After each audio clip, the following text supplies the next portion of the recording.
ठाकुरा सोर?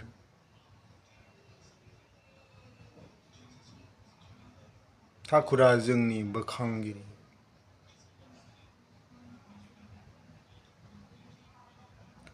ठाकुरा जोंखौ रैखा खालामगिरि।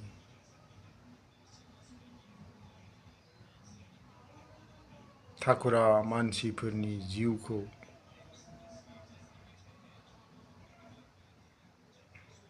फोथांगिरि।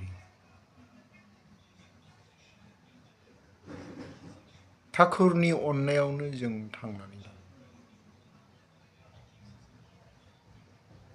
ठाकुरानो अननानै जोंखौ बोखांदों।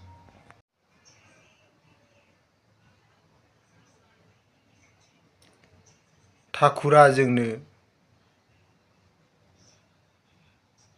जिउखौ माबोरै दैदेनलांनांगौ बेनि लामाखौ दिन्थिदों।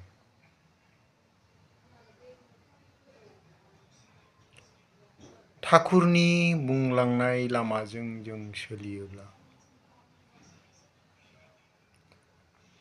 जों जिउआव जेरैखि जाया देरहासार जाखाथारगोन।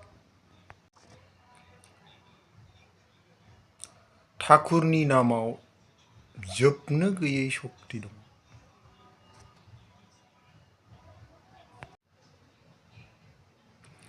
ठाकुरनि बे नामखौ लाबाय थायोब्ला जों जिउआव जेरैखि जाया रैखा मोनखाथारगोन।